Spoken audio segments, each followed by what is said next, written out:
Boa noite. Sou como milhões. Conheço centenas de pessoas, converso habitualmente com dezenas delas e tenho poucos, muito amigos. Sim, porque a amizade não é uma questão quantitativa, nem pode ser. Ninguém tem centenas de amigos. A maioria conta seus amigos pelos dedos das mãos.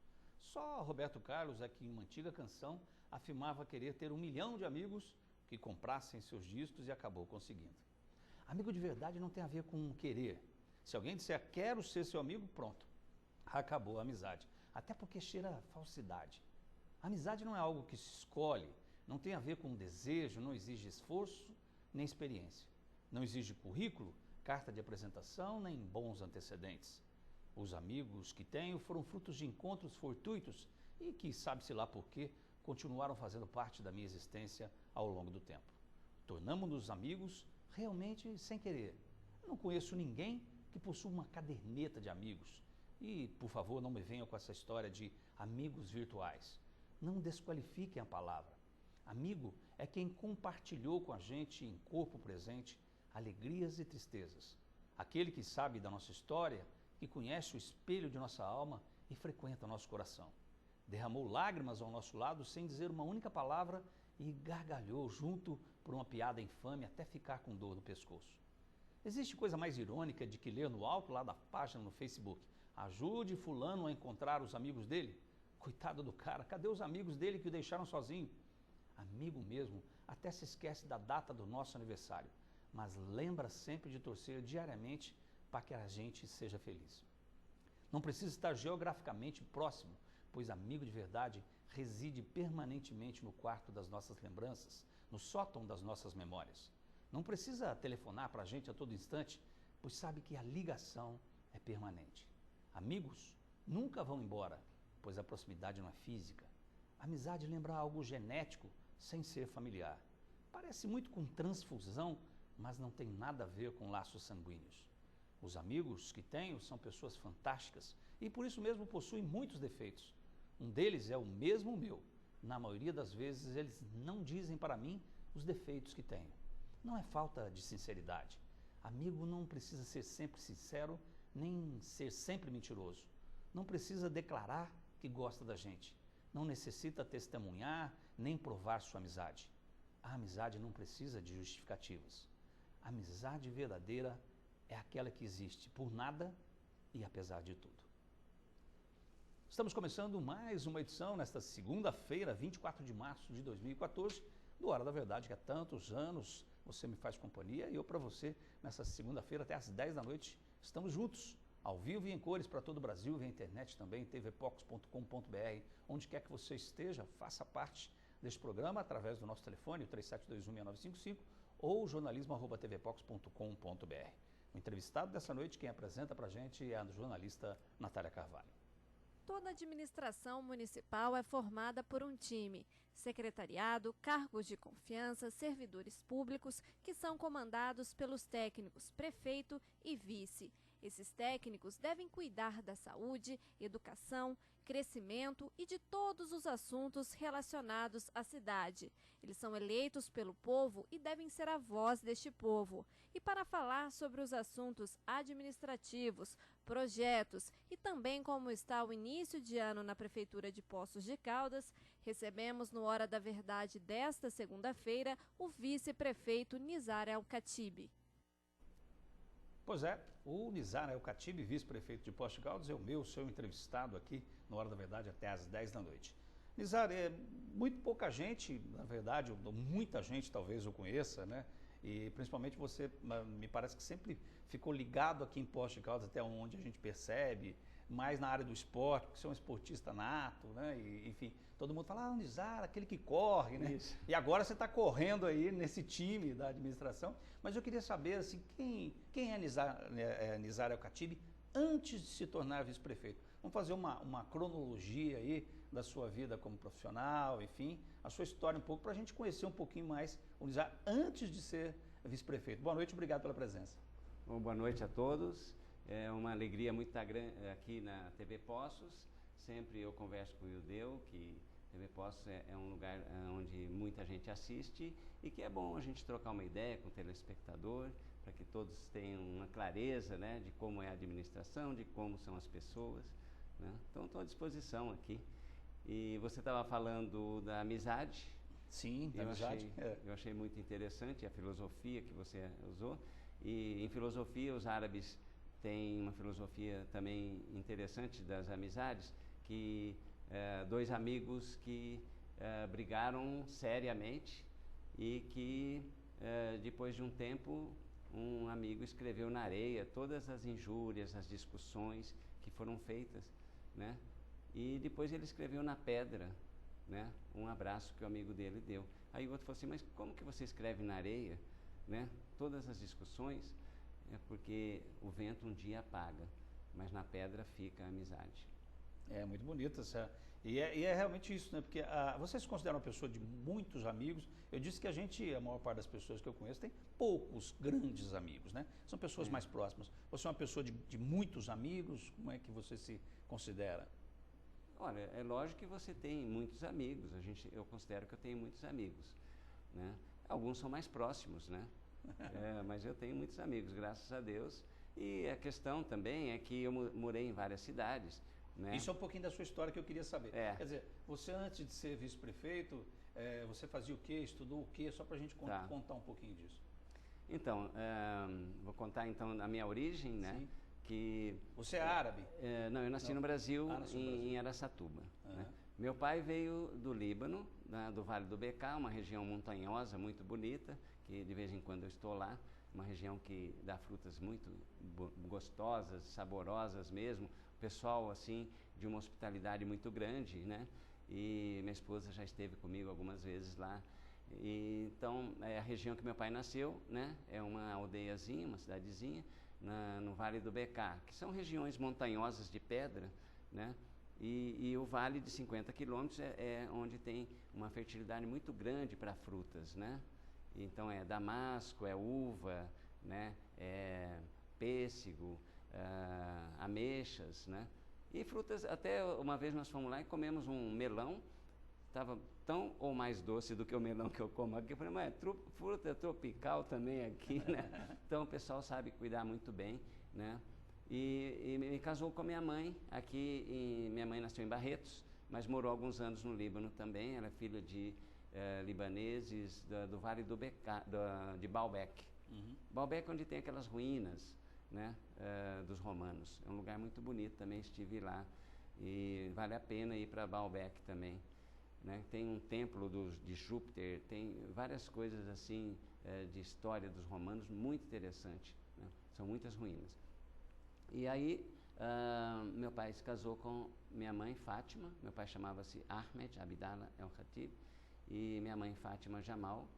Os dois são vivos ainda? Não, os dois já faleceram, né? E estão em Campinas, enterrados em Campinas. E, então, eles tiveram 6 filhos, né? 3 homens e 3 mulheres. E nós estudamos bastante. Meu pai era um comerciante assim muito notável, né? Os árabes geralmente têm esse dom do comércio, né? São bons negociantes. Até eu brinco, né, que quando meu pai estava na escola no Líbano, com 6 anos de idade, já 7 anos, a professora perguntava, quanto que é 2 mais 2? Ele falava, eu sei. Para vender é 5, para comprar é 3. Então, mas na verdade eles são assim muito comunicativos. Mas meu pai, quando veio para o Brasil, teve muita dificuldade, porque ele veio jovem, e em São Paulo, sem falar uma palavra em português. Então eles tiveram realmente que se dedicar bastante, né? E como mascate mesmo começou, né? Então comprava alguma roupa, depois vendia e foi fazendo a sua vida. Mas se tornou um comerciante notável. Mas a certa época nós mudamos de Lavínia, que era perto de Araçatuba, onde eu nasci, para o Paraná, perto de Londrina, e junto com meu tio, também libanês, compraram uma fazenda de café, né? Eles venderam todo o comércio, tudo que eles tinham no comércio, e compraram uma fazenda de café. E aí, quando foi vendida essa fazenda, meu pai já estava na época de estudar em faculdades, ele escolheu uma cidade no Brasil que a gente poderia se dar bem no curso universitário. ele escolheu Campinas. E aí viemos para Campinas, estudamos em Campinas, comecei a trabalhar na Bosch. Você fez administração de empresa? Administração de empresa. Logo no primeiro ano já entrei na Bosch, né, como estagiário administrativo. Era um estágio de preparação para gerenciamento, diretoria, porque a gente tinha curso de espanhol, alemão diariamente, né, com professor alemão mesmo, sabe? E a gente com 19 anos já tinha que usar gravata, era aquele negócio muito rigoroso numa empresa alemã, né? Mas como eu tinha feito já que o... mistura, hein? Libanês com alemão, com brasileiro. mas na verdade o que acontecia era o seguinte, eu fiz o NPOR em Campinas, o Núcleo de Preparação de Oficiais, depois me formei segundo tenente da Infantaria, né, no primeiro BCCL em Campinas. E isso me deu muita disciplina também, apesar da minha disciplina na educação, né? Então, minha mãe falava assim, não sei se você vai conseguir usar gravata diariamente, né? Porque eu gostava de andar um pouco mais livre.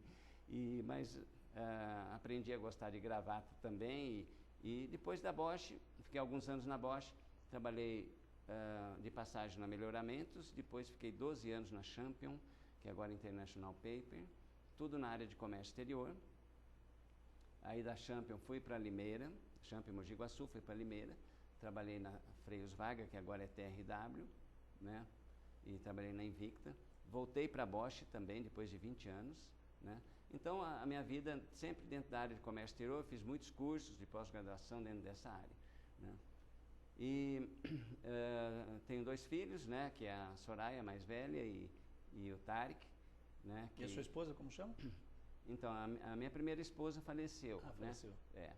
Isso que eu ia chegar. Então, meu primeiro casamento, né? Morava em Limeira, e minha esposa teve câncer de seio e câncer de mama, e ela faleceu, né? E então eu fiquei sozinho, e foi uma época muito ruim para mim, porque foram vários anos de tratamento, né? E então isso dá um desgaste, uma tristeza. E meus filhos acompanharam todo esse momento difícil da minha vida e da vida deles também, né? Porque a gente era muito unido, eu sou muito caseiro, então foi uma época difícil. Mas Deus levou, e a gente é muito assim espiritualista, e meus filhos muito unidos, e a gente conseguiu superar também, porque eu pratico esporte, então esse mundo do esporte deixa a gente mais ativo também, né? Mais forte, não só fisicamente, né? Mais forte para enfrentar alguns acontecimentos então, também. Mas aí, o que aconteceu? Fiquei sozinho, e um dia eu estava em Campinas na casa de um amigo, né? E a irmã desse amigo, que eu conhecia, né, a Rita, que é a mulher dele, a irmã desse amigo era a Angélica, né? E a gente conversando, a Angélica falou assim, eu moro em Poços de Caldas, né? Eu falei, Poços de Caldas eu vou uma vez por ano para correr a volta ao Cristo. Né? E foi assim, aí eu vim. Se alguém perguntar para mim por que eu vim para Poços, eu falo, vim por amor. E quem te trouxe para cá foi Cristo, né? De alguma maneira. Também.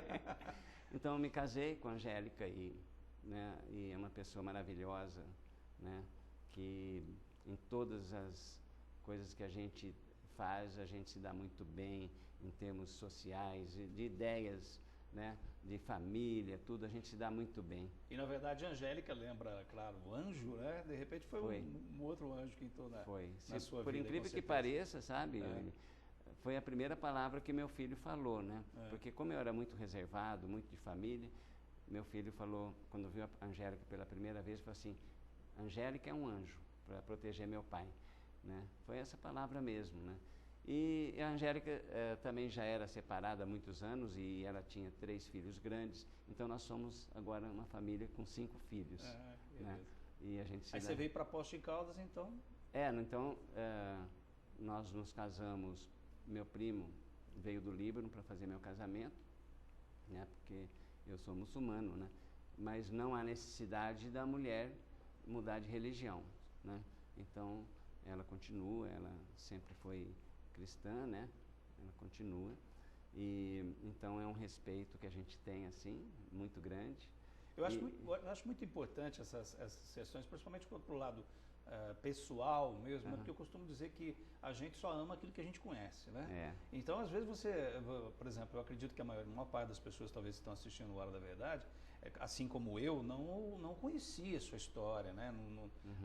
Nunca tive contato muito direto, então é muito importante quando a gente conhece a história de uma pessoa, porque a compreensão que você tem do que ela faz, ou de quem ela tem um processo, né? Não é, porque geralmente, e aí me permita dizer, né, quando surgiu a sua candidatura junto com a do Heloísio, eram duas pessoas que o Heloísio eu já conhecia um pouco mais, mas você realmente eu nunca tive contato. E acredito que isso talvez não seja só eu, muito, né?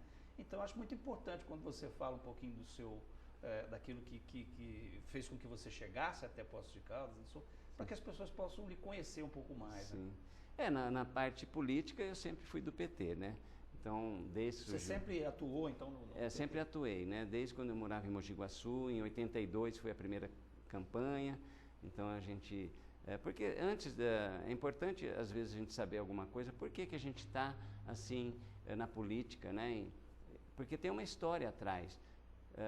Eu diria que já na década de 70, quando surgiu o movimento negro, né? Um amigo que trabalhava comigo na Champion, né? Um engenheiro, ele era negro, o Almeida, e ele me falou assim, você não quer participar? Nós estamos formando a ARPAB, que é um grupo afro-brasileiro, né? E eu gosto de conversar com você e tal. Aí eu entrei, né? E fiquei sócio. E aprendi muito, sabe, William? Aprendi muito, né? Aprendi que dentro do movimento negro há uma consciência que dia 14 de maio de 88 já começou uma vida pior do que eles tinham como escravos. Porque dia 13 de maio foi o dia da Lei Áurea, né? Que a princesa Isabel assinou a Lei Áurea. 1888.